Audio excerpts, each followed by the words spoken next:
जय Hind, Vande Mataram. BSc second year के second paper में आप सबका स्वागत है। और आज की क्लास अपनी एक नए टॉपिक के साथ शुरुआत होने जा रही है, जिसका सब्जेक्ट है कि जो क्षेत्रीय असुरक्षा होती है वो शस्त्र प्रसार का जो असर पड़ता है, क्या पड़ता है, अर्थात शस्त्र प्रसार का क्षेत्रीय सुरक्षा पर क्या प्रभाव पड़ता है या क्या असर पड़ता है, इसके बारे में आज हम लोग अपनी क्लास में चर्चा करेंगे। तो आइए देखते हैं कि शस्त्र जो है उसका प्रसार करने पर क्षेत्रीय सुरक्षा कैसे व्याप्त हो जाती है, कैसे क्षेत्रीय जनता या क्षेत्र में असुरक्षा की भावना को लोग महसूस करने लगते हैं। जैसा कि जाहिर है कि आजकल प्रत्येक देश अस्त्र शस्त्रों को लेकर के बहुत ज़्यादा गंभीर हैं और इन शस्त्रों का वो अधिक से अधिक मात्रा में उत्पादन करना चाहते हैं और अत्यधिक मात्रा में अत्याधुनिक हथियारों का वो समावेश अपनी सेना में करना चाहते हैं। हर देश आज शस्त्र को डेवलप करने के लिए और उच्च क्वालिटी की, उच्च तकनीकी की शस्त्रास्त्रों का प्रयोग करने के लिए, उनको बनाने के लिए ये हर देश आज अंधाधुंध इस होड़ में लगे हैं कि हमारा देश आधुनिक से आधुनिक यानी कि अत्याधुनिक हथियारों को प्राप्त कर ले या अत्याधुनिक हथियारों को हासिल कर ले। तो ये जो 8 प्रकार के असुरक्षा की भावना है, इन शस्त्रों के प्रचार या प्रसार से हमारे समाज में 8 प्रकार की ये असुविधा या असुरक्षा की भावना मन में या समाज में, देश में, राष्ट्र में व्याप्त हो जाती हैं। जैसे कि युद्ध को रोकना संभव हो जाता है जब व्यक्ति, हर देश के पास अत्याधुनिक तकनीकी की सैन्य साजो सामान उपलब्ध होंगे, औजार हथियार मौजूद होंगे, तो कहीं ना कहीं वो व्यक्ति दूसरे देश से नहीं दबेगा, किसी भी मामले में उसको अपनी दास्ता का शिकार बनाना चाहेगा, इसलिए वहाँ पर असुरक्षा की भावना व्याप्त हो जाती है। अर्थात कहने का तात्पर्य है कि युद्ध को रोक पाना असंभव हो जाता है या असंभव हो जाएगा यदि इसी तरह से प्रत्येक देश हथियारों की होड़ में आगे बढ़ता रहा। दूसरी चीज है विश्व अस्तित्व की समाप्ति का भय, अर्थात जब एक छोटे से शस्त्र से लेकर के एक विध्वंसक 300 टन के आजकल बम बने तैयार रखे हैं, जो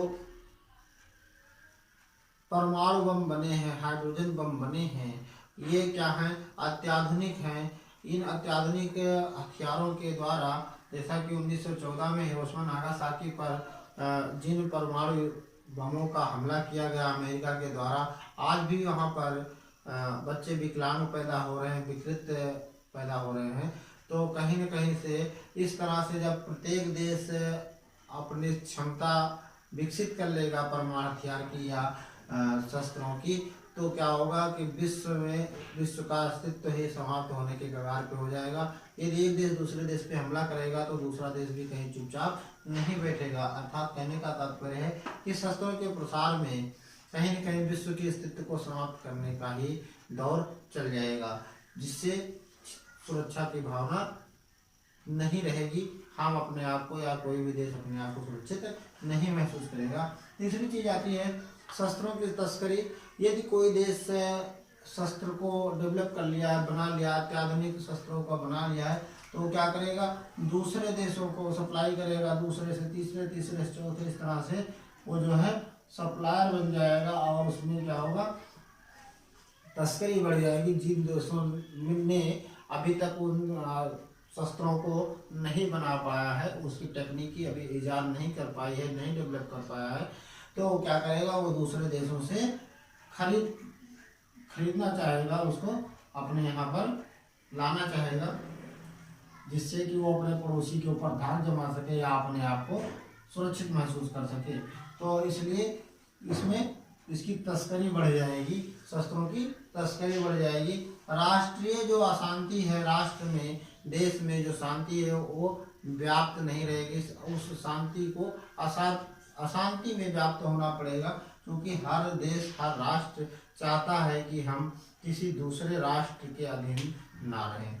तो यदि दूसरे राष्ट्र के पास नहीं है वेपन्स, वो हथियार नहीं है, तो क्या होगा, उसके अंदर असुरक्षा की भावना उत्पन्न होगी और वो अपने आप को असुरक्षित महसूस करेगा।